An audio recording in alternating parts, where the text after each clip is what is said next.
Jaya Radha Madhava Kunja Bihari Radha Madhava Kunja Bihari Jaya Radha Madhava Kunja Bihari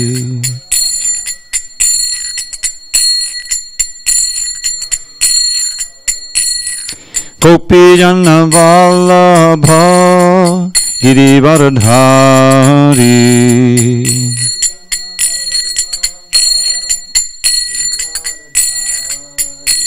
Jai Gopi Jana Vallabha Girivardhari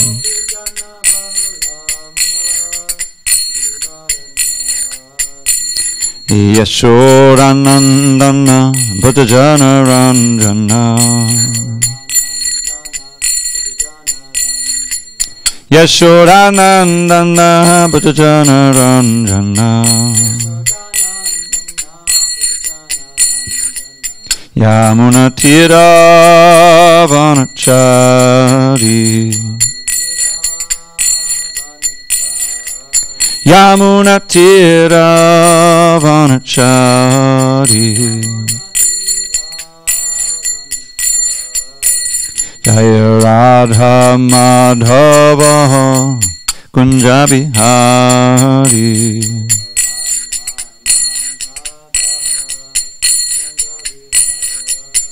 Jaya Radha Madhava Kunja Bihari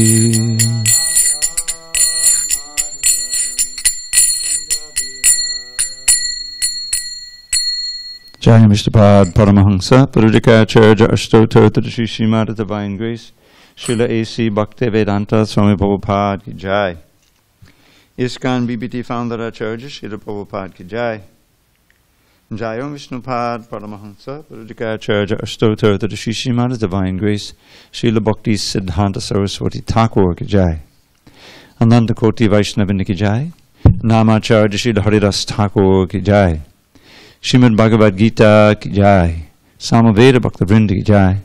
All glories to the assembled devotees. All glories to the assembled devotees. All glories to the assembled devotees. All glory to Shri Guru and Gauranga. Om Namo Bhagavate Vasudevaya. Om Namo Bhagavate Vasudevaya.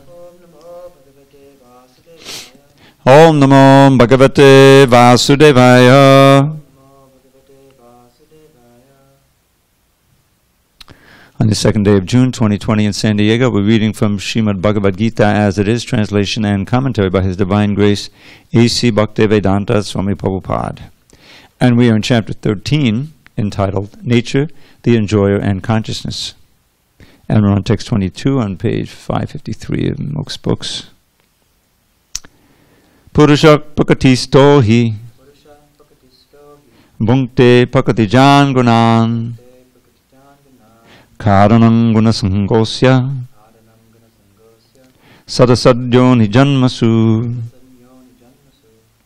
Purusha pakatisto hi bhunkte pakatijan gunan karanam gunasangosya Sadasadyo nijanmasu. Purusha prakatistho hi bhunkte prakatijan gunan karanam gunasangosya sadasadyo nijanmasu.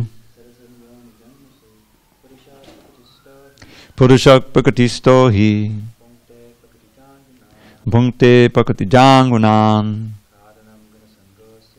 Karanam gunasangosya sadasadnyo nijanmasu.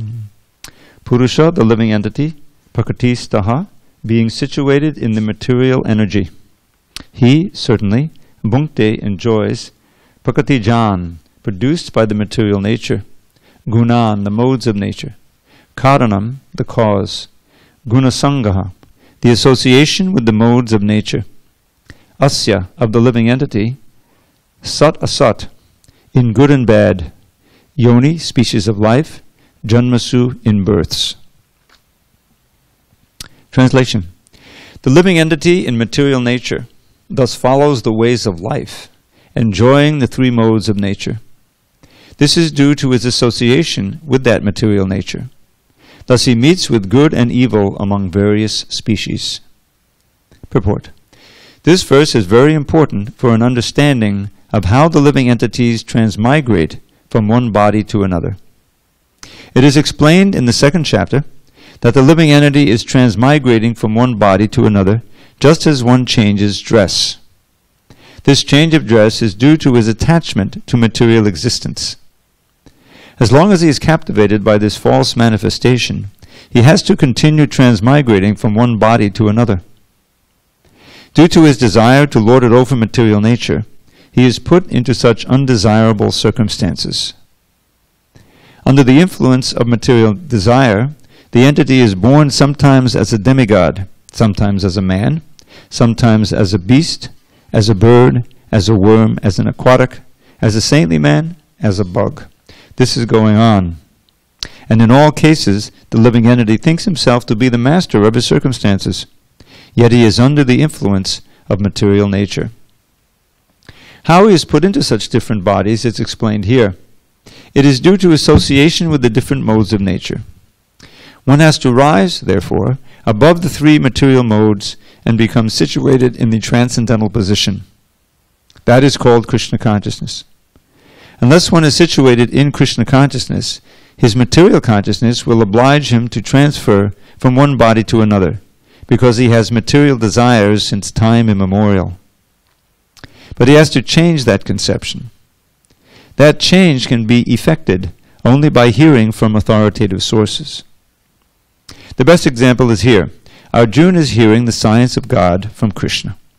The living entity, if he submits to this hearing process, will lose his long-cherished desire to dominate material nature. And gradually and proportionately, as he reduces his long desire to dominate, he comes to enjoy spiritual happiness. In a Vedic mantra, it is said that as he becomes learned in association with the Supreme Personality of Godhead, he proportionately relishes his eternal blissful life. Om Jnana Timirandasya Jnananjana Shalakaya Chakshu Unmidatam Mena Tasmai Shri Gurave Namaha. I was born in the darkest of ignorance, but my spiritual master, Srila Prabhupada, opened my eyes with the torchlight of knowledge. I offer my humble obeisance unto him and all members of Sri Parampara. So, somehow or other, I always saw these verses very illuminating for our understanding of our condition in this material world and how we change our destiny according to how we associate with these modes of nature. So the Purusha, now this is one of Arjuna's questions. What is the Purusha? What is Prakriti? So this is the beginning of that answer, or is continuing with the answer. Last verse also he had that same idea, and these two verses really go together. Karya, Karana, Kartvidve. Nature is said to be the cause of all material causes and effects, whereas the living entity is the cause of the various sufferings and enjoyments in this world. And how he is the cause is depends on how he associates with the modes of nature. So, the living entity, we are by nature Shakti, with the Tatastha Shakti, Prakriti.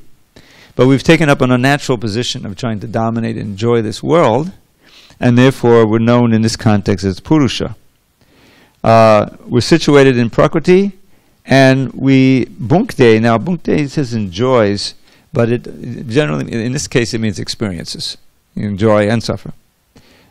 He's experiencing the three modes that are generated out of material nature. So this is our situation.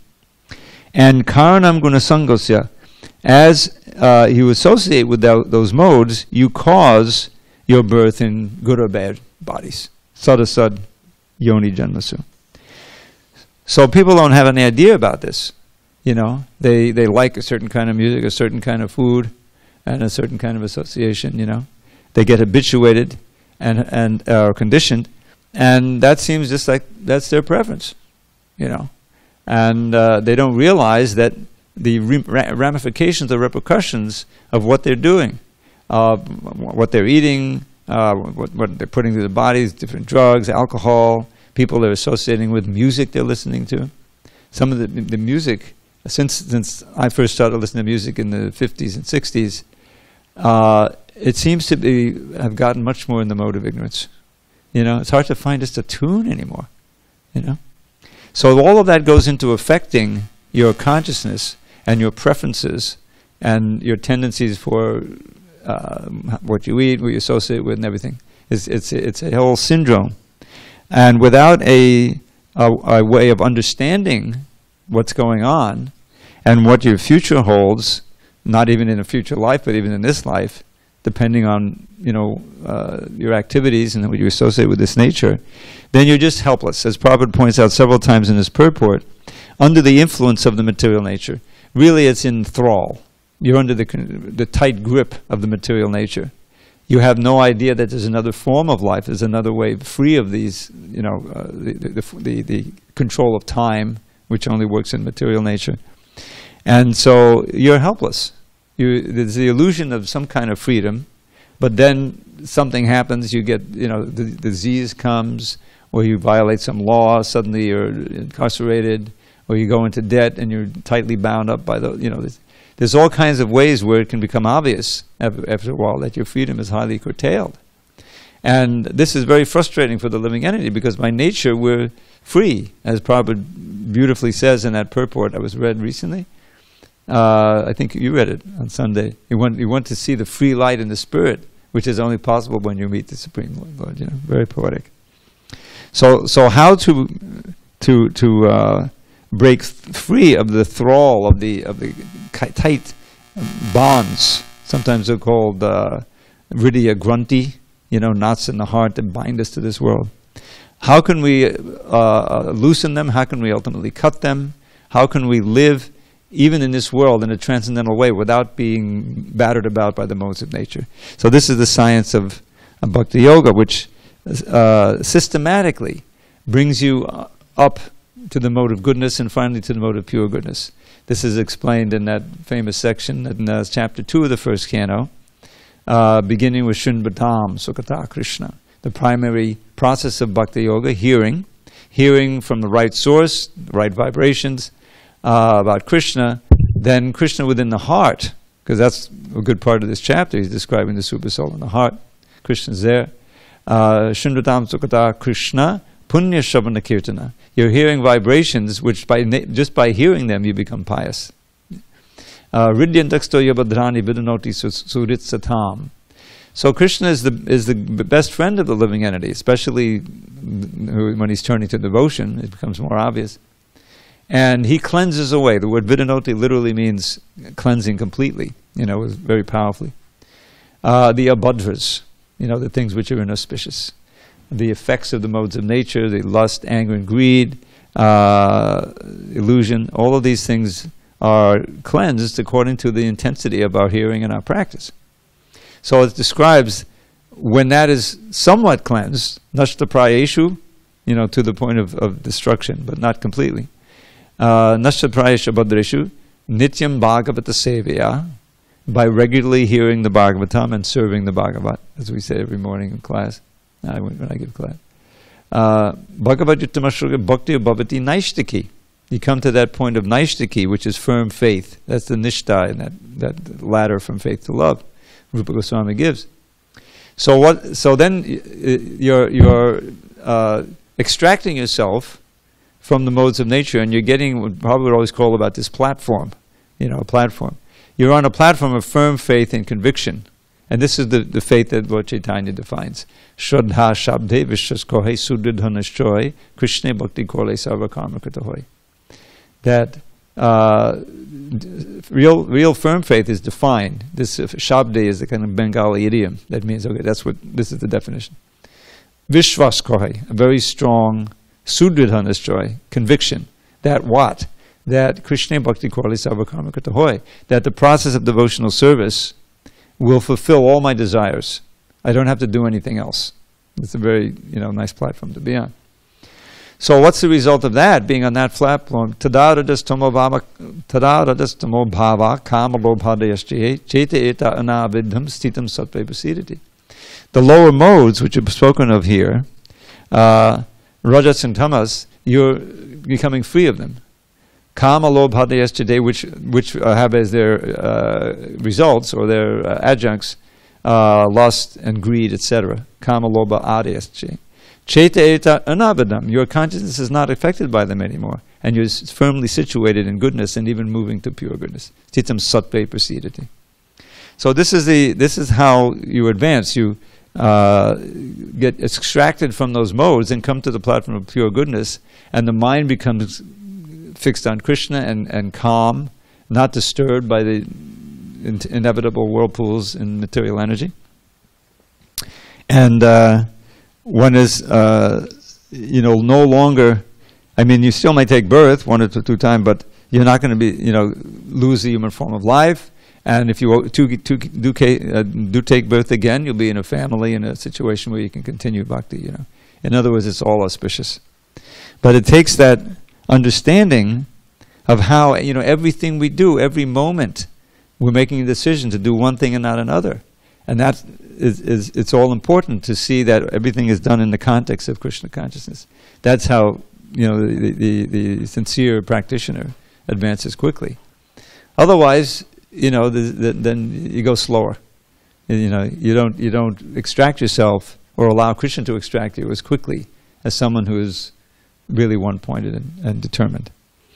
So this is, and what Prabhupada mentions here, he describes so graphically, under the influence of material desire, the entity is born sometimes a demigod, sometimes a man or human, sometimes as a beast, as a bird, as a worm, as an aquatic, as a saintly man, as a bug. It's just like one thing after another. And each one of those, there's a time factor. You're going through this whole thing, and it's just it's a grand illusion, that there's some kind of way of settling things in this material world. We've been watching this practically the dissolution of the human polity, American polity. And 40 million people's out of work. It's like a Great Depression. It's about to slam down on everybody. So, this is inevitable in the material world. There's upheavals. And human society, without Krishna in the center, is just subject to the waves of these different modes. And whoever's at the top or powerful has a tremendous influence. And it can be for good or it can be for evil. So this is the world that we exist, in, and the grand illusion is to hope and plan to somehow make some social or political settlement that be peaceful and happy. It's not going to happen. This is the real revolutionary movement. It has to start in the consciousness of people, not in some structure, political or otherwise, that's going to somehow enable peace to reign and happiness. It's just not going to happen. So, any discussion on these points? We are forming our destiny by how we associate with the modes. And the sincere devotee will consistently choose Krishna consciousness, pure mode of goodness to associate with. There was a question yesterday, I don't know if you want to address it, but I'll just mention it. It was at the very end of class. But Prakash asked, Harekrishna Prabhu, I offer my humble obeisances. Am I correct in understanding we are forced to act in a particular way due to past activity, but we have a certain degree of free will which we can choose to use? Yes. We're forced to act, free will we can choose. Yes, we have certain tendencies, the conditioning, but at the same time, in the human form of life, because of the higher intelligence, we can choose not to obey those urges and those instincts, and to reform our consciousness, and that gives us the opportunity to take up Krishna consciousness, which is admittedly against the grain, against the conditioning. Even though it's so powerful, if you really take wholeheartedly, the holy name can give you the spiritual strength. But still, it's a struggle. So if you don't have that, then you're much more at the mercy, or under control of material nature. It's more or less choosing the A cell or the B cell in the prison, but you're not trying to get out of the prison. So yes, we have strong tendencies due to our karma. And sometimes they're practically compulsions. We feel compelled, as Arjun says, compelled to act in a certain way. Even we know it's bad for us, but we're compelled. So that's the nature of the material world, is that you act in a certain way, and it creates a certain samskar in the mind, a certain impression, you know. And if it's pleasurable, you want to do it again and again and again, and before you know it, it's a very, very strong habit, which is hard to break. So, and if you lose the human form, then you practically have no free will. It's just instinct. You know, you're not getting any new karma, but you're just burning off the old karma. So yeah, we're all born with certain tendencies. Even like physically, we're limited. You know, some people are born, they have some defect in their heart or something. They can't really do any exercise or something else. You know, so that's all part of our karma, obviously. Well, you have to work around that. You have to work with your limitations and try to use your strength to advance in devotional service and break free of the conditioning. So yeah, it's a combination of free will and minute independence, conditioning and minute independence. Okay, let's go on. Krishna is now discussing again the super soul and his role here. Text 23. Ubadrashtana mantacha bharta bhokta maheshwaraha paramatmeti chapyukto dehesmin purushak paraha. Yet in this body there is another, a transcendental enjoyer, who is the Lord, the Supreme Proprietor, who exists as the overseer and permitter, and who is known as the Super Soul. Purport. It is stated here that the Super Soul, who is always with the individual soul, is the representation of the Supreme Lord. He is not an ordinary living entity. Because the monist philosophers take the knower of the body to be one, they think there is no difference between the Super Soul and the individual soul. To clarify this, the Lord says that He is represented as the Paramatma in every body. Every body. He is different from the individual soul. He is para, transcendental. The individual soul enjoys the activities of a particular field, but the Super Soul is present not as finite enjoyer, nor as one taking part in bodily activities, but as the witness, overseer, permitter, and supreme enjoyer. His name is Paramatma, not Atma, and he is transcendental. It is distinctly clear that the Atma and Paramatma are different. The Super Soul, the Paramatma, has legs and hands everywhere, but the individual soul does not. And because the Paramatma is the Supreme Lord, he is present within to sanction the individual soul's desiring material enjoyment. Without the sanction of the Supreme Soul, the individual soul cannot do anything. The individual is bhukta, or the sustained, and the Lord is bhokta, or the maintainer. There are innumerable living entities, and he is staying in them as a friend. The fact is that every individual living entity is eternally part and parcel of the Supreme Lord, and both of them are very intimately related as friends. But the living entity has the tendency to reject the sanction of the Supreme Lord and act independently in an attempt to dominate nature. And because he has this tendency, he is called the marginal energy of the Supreme Lord. The living entity can be situated either in the material energy or in the spiritual energy.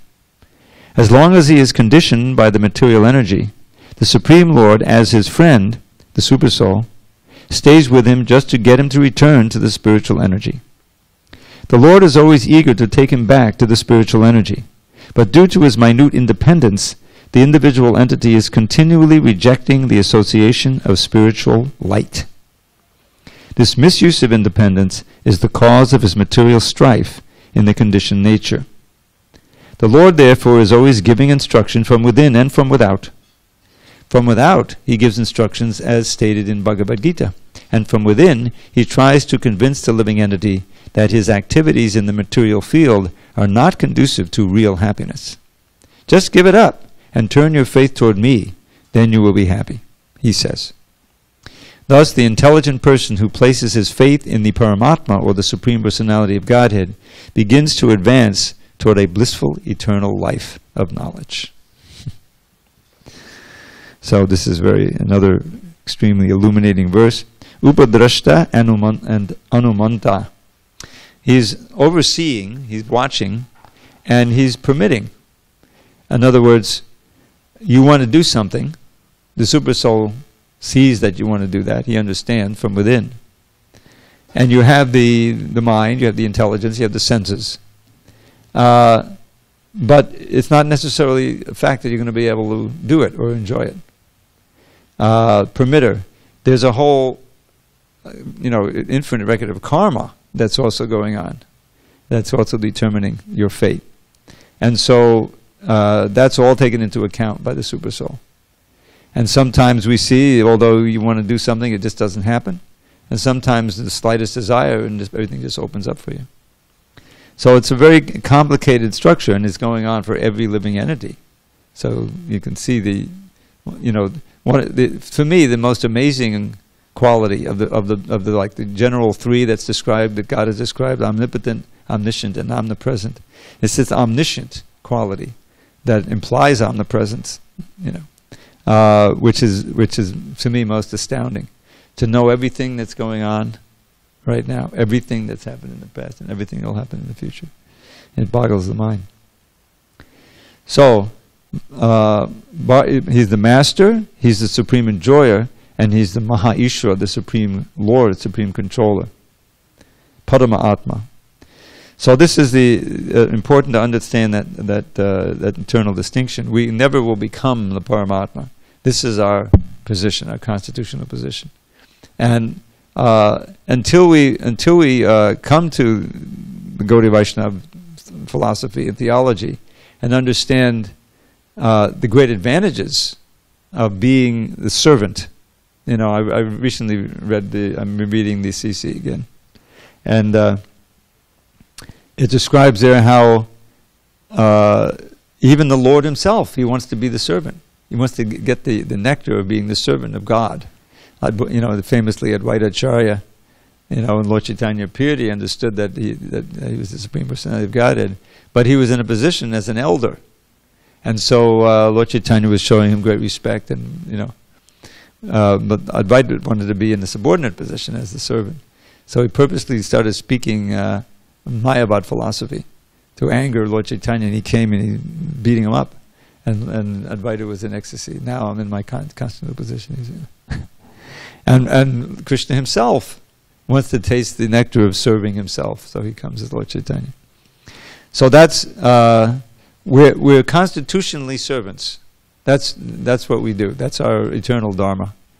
Now we're serving illusion. We're serving this false sense of self, false ego, and even though we're servants of so many things, servants of our body, servants of our wife, husband, whatever. Boss, still we're trying to continue this illusion that somehow we can dominate, we can be masters, and we keep getting defeated in every lifetime. But the illusion is so strong because we haven't been given, when you haven't been given the method of turning to Krishna, and you're not exposed to this philosophy, then it seems to be that's all there is. This is all there is. Sometimes I remember, probably in school you studied, the Middle Ages and the Dark Ages and people of feudalism and all these different things. And so you can just imagine what it was like, Life is practically just a little above animal life. You're part of the many serfs, and there's one lord, and life is just drudgery, and there's some, the sex life and everything, but, it's just like, you can see why, the religion, it's just, we're being punished, for all our sins. So that was it. It's for maybe an inch above animal life, and so that we were around at that time in some capacity, maybe we were on a different planet or something, but that's been so we've experienced that, and even in the modern life with all of its amenities and the internet and all of these different things, it's really not any different than animal life. without Dharma, without real Dharma. And what is that real Dharma? I just memorized another verse that complements this famous definition of real Dharma. Savai pungsang paro Dharma yato bhaktir hokshaje ahitukya padaya yayatma supasidati. That real Dharma is that which engenders devotional service to Adhokshaja, Krishna, which has to be free of all material motivation and uninterrupted to fully satisfy the self. So in the end of the second canto, chapter 2, there's a similar verse. Let me see if I get it.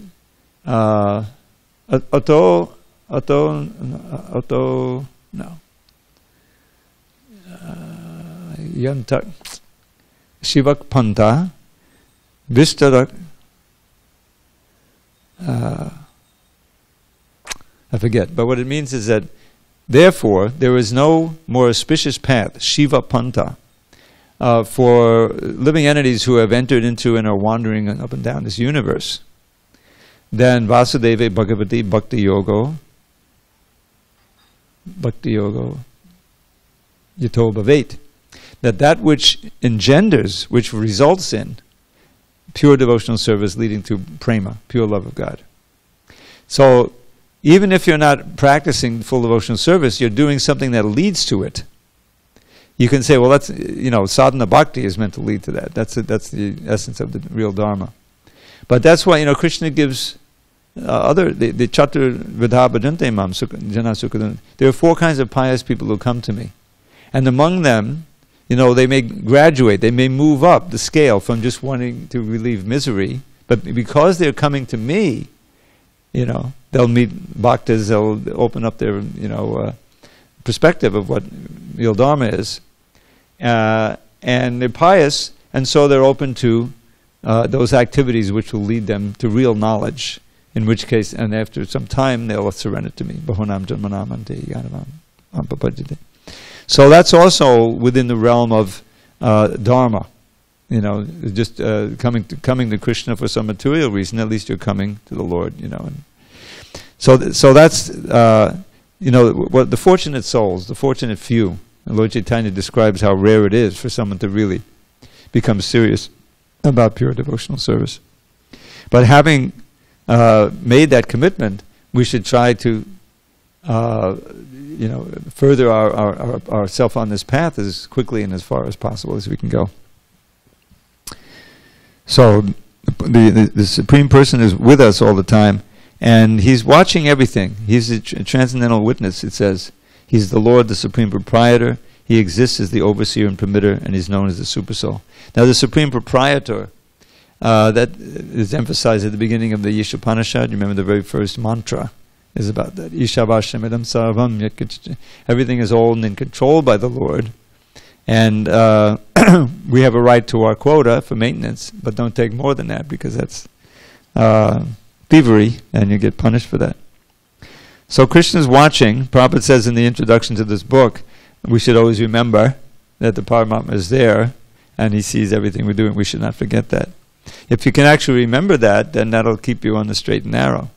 But the whole idea is, if you want to try to enjoy, then the first thing that goes is your remembrance, and you forget that, and you think you're an independent actor.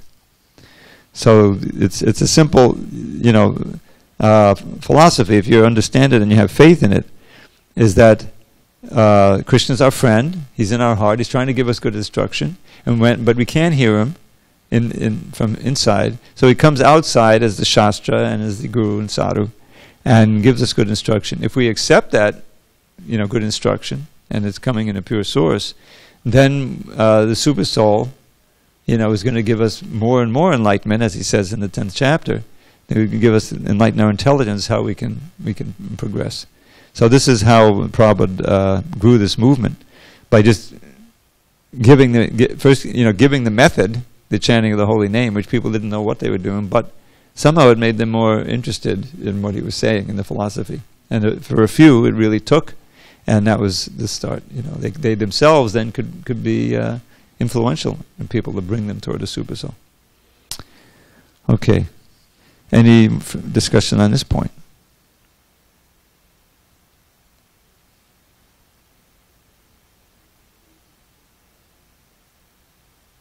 That's it? Okay. Moving along. Text 24. Yahevam veti purusham Prakatim chagunai saha Sarvata vartamanopi Nasabuyo vijayate. One who understands this philosophy concerning material nature, the living entity, and the interaction of the modes of nature is sure to attain liberation. He will not take birth here again, regardless of his present position. Veti, Purusham, Veti. Okay.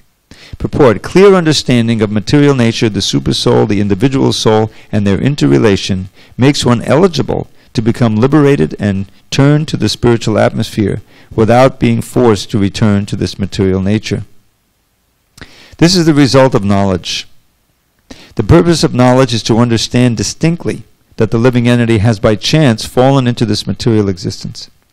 By his personal endeavor in association with authorities, saintly persons, and a spiritual master, he has to understand his position and then revert to spiritual consciousness or Krishna consciousness by understanding the Bhagavad Gita as it is explained by the personality of Godhead.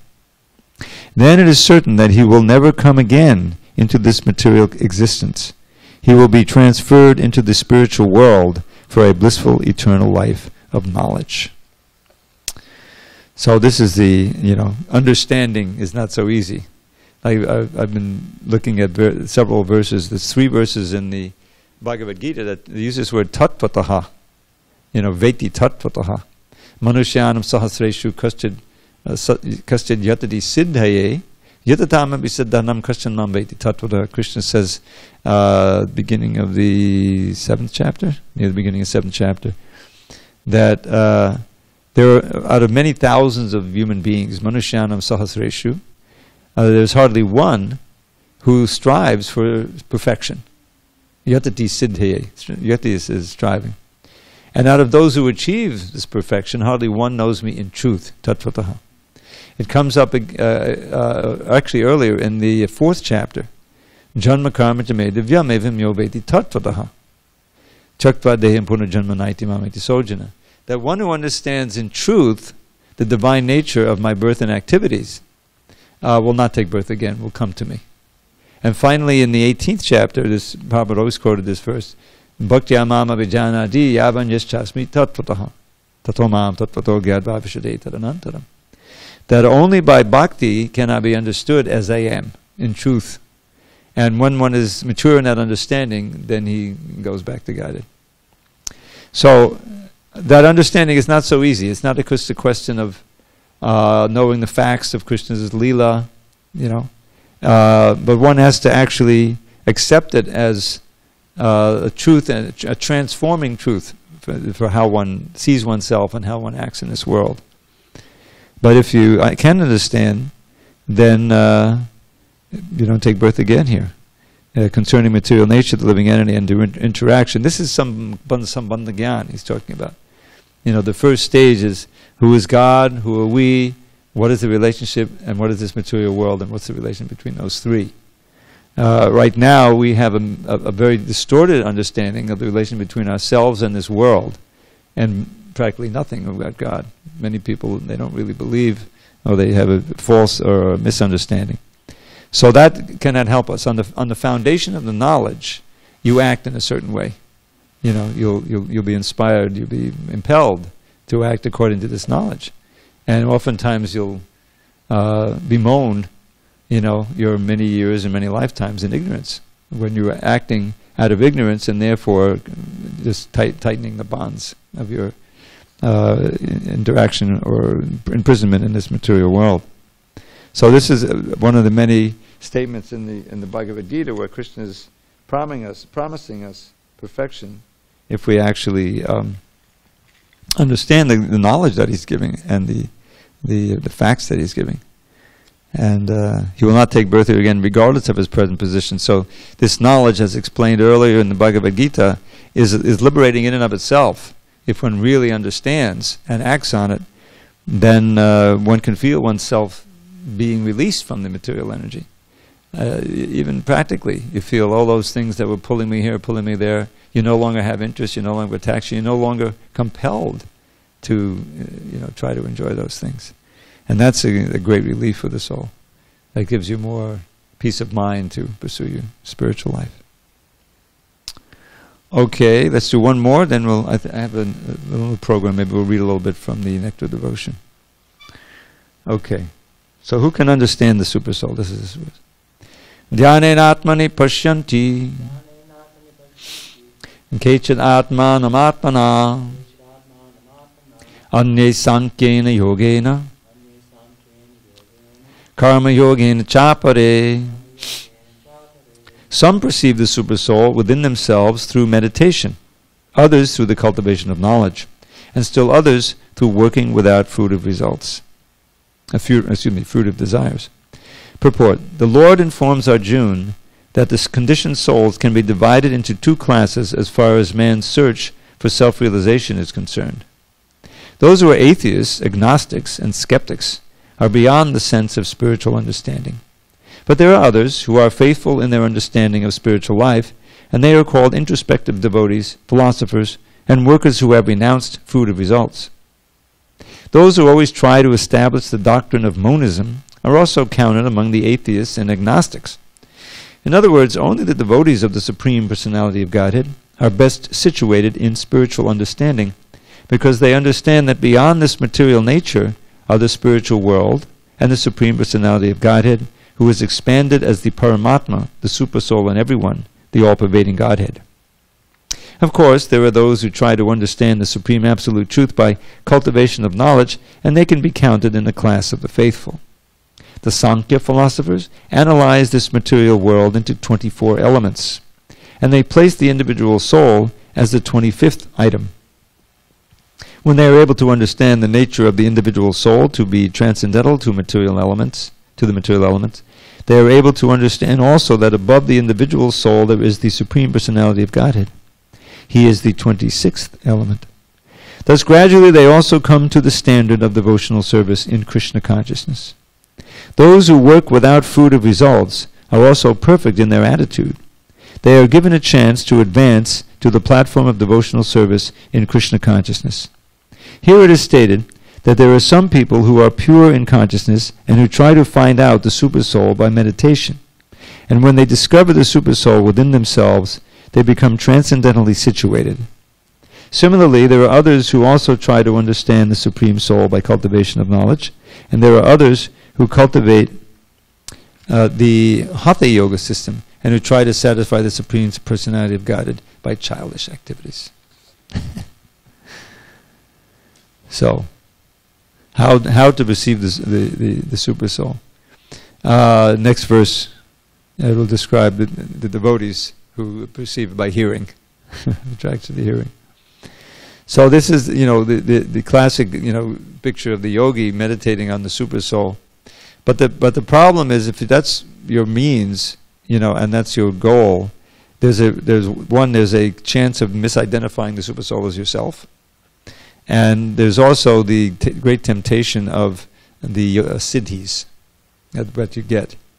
And so, especially in this age, it's not a practical means, this meditation. But it's much more practical to engage in hearing, the process of bhakti yoga, in which you experience the Super Soul actually guiding you and inspiring you in devotional service. Tesham satadayuktanam bhajatam priti purvakam. For those who are engaged in my service with love, I give the intelligence by which they can come to me. With the shining lamp of knowledge, I destroy the darkness of ignorance in their heart. So as one progresses, one can feel that, lightning, the enlightening aspect, and especially if you're serious and you're, following the principles of the practice of devotional service and your duties. There's a different attitude you have about life. There's a sense of purpose, there's a sense of progress, and general lightness of spirit that comes, because you're just not as entangled in all of this madness, the material energy. So that's Krishna's blessings to those who are practicing. He's giving so much inspiration from within, and it's not dependent on your age or anything like that. We saw Prabhupada was just like a young man. he was so enlivened, ecstatic, preaching. When it finally took off, it was like miraculous. 68, 67, 8, 9, through the 70s. Amazing. All right, we will resume tomorrow with text 26. And now I'm going to read a little bit from the Nectar of Devotion. I've picked out one of my favorite passages. I'm sure you've read it before. And we'll read maybe selections. So this is from the preface to the Nectar of Devotion, near the end of the preface, and there's this wonderful paragraph, a couple of paragraphs. The basic principle of the living condition is that we have a general propensity to love someone. No one can live without loving someone else. This propensity is present in every living being. Even an animal like a tiger has this loving propensity, at least in a dormant stage, and it is certainly present in the human beings. The missing point, however, is where to repose our love so that everyone can become happy. At the present moment, the human society teaches one to love his country or family or his personal self. But there's no information where to repose the loving propensity so that everyone can become happy. That missing point is Krishna, and the Nectar of Devotion teaches us how to stimulate our original love for Krishna and how to be situated in that position where we can enjoy our blissful life. In the primary stage, a child loves his parents, then his brothers and sisters, and as he daily grows up, he begins to love his family, society, community, country, nation, or even the whole human society. But the loving propensity is not satisfied even by loving all human society. That loving propensity remains imperfectly fulfilled until we know who is the Supreme Beloved. Our love can be fully satisfied only when it is reposed in Krishna. This theme is the sum and substance of the Nectar of Devotion, which teaches us how to love Krishna in 5 different transcendental mellows. Our loving propensity expands just as a vibration of light or air expands, but we do not know where it ends. The Nectar of Devotion teaches us the science of loving every one of the living entities perfectly by the easy method of loving Krishna.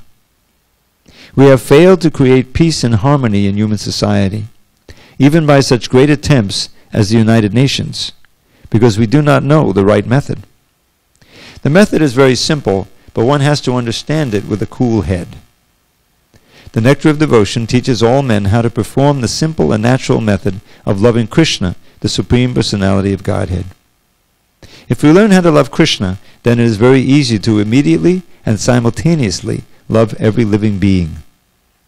It is like pouring water on the root of a tree or supplying food to one's stomach. The method of pouring water on the root of a tree or supplying foodstuffs to the stomach is universally scientific and practical, as every one of us has experienced.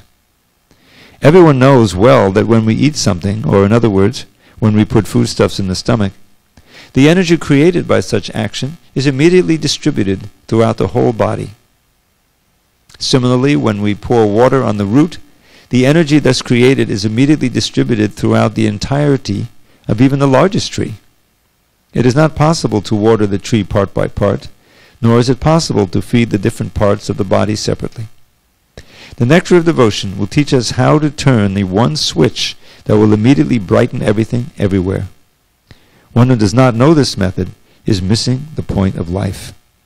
As far as material necessities are concerned, the human civilization at the present moment is very much advanced in living comfortably.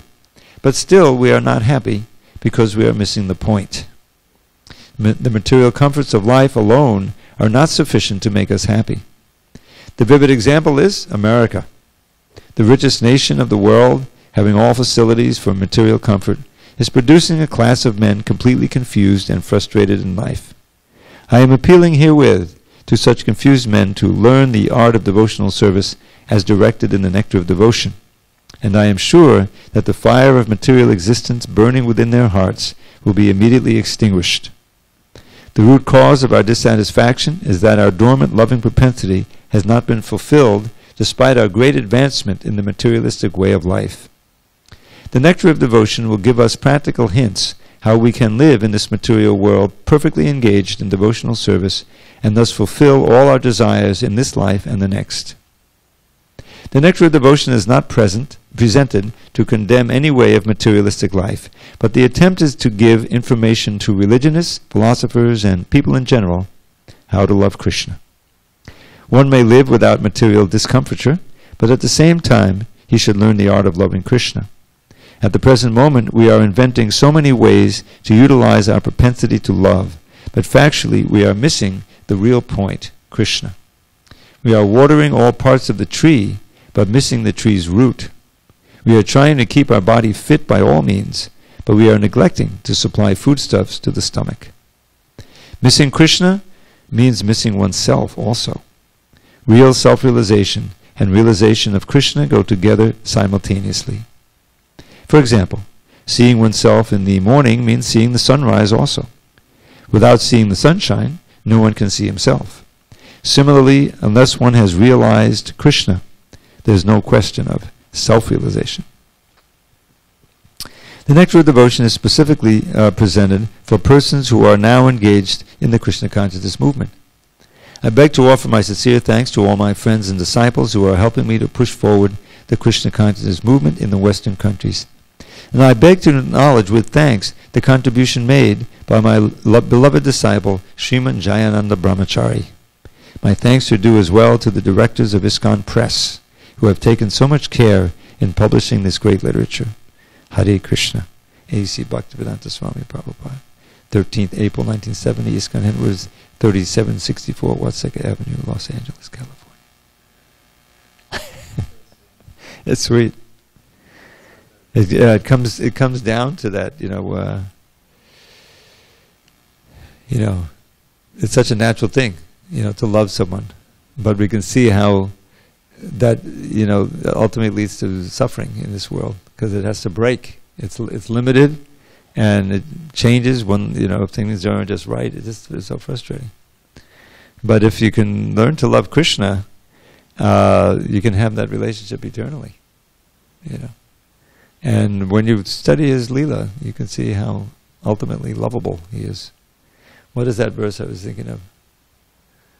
Kinkini, Shrutamapade smitamitade bhadatamanye bhajantu bhavabhita ahamayanandam bande yasyarinde param brahma.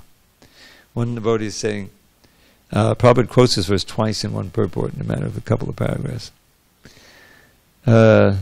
Some worship the Shrutis, some worship the Mahabharata, some worship the Smritis, being afraid of birth and death, and they want liberation. But as for me, I'm worshipping Nanda Maharaj, in whose courtyard the Supreme Brahman is crawling.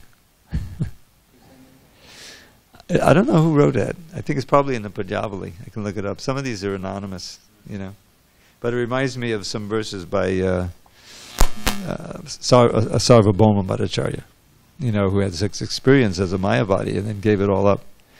I forget the Sanskrit, but he says, my relatives are going to criticize me, and the mass of people will mock me and so forth. I don't care.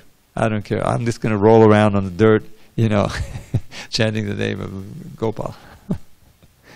It's actually quite a dramatic thing, this conversion of Sarvabhauma, because he was a huge figure there in Puri, a personalist.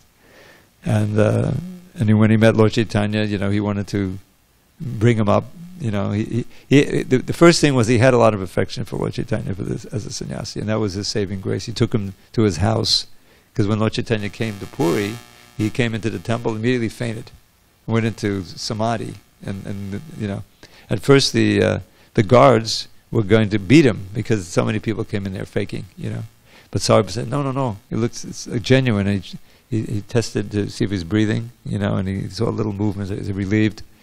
And then he had the guards bring him to his home, And eventually Nityananda and the others came and they learned where he was, and they went and they chanted Hare Krishna for a long time, and finally he got up out of his samadhi. So Sarvabhauma, what branch of sannyas did he take? Because they're all Mayavadi sannyas. So he said, well, that's a kind of a low branch. I think I can bring him into a higher, So he started teaching him so-called, the Vedanta Sutra.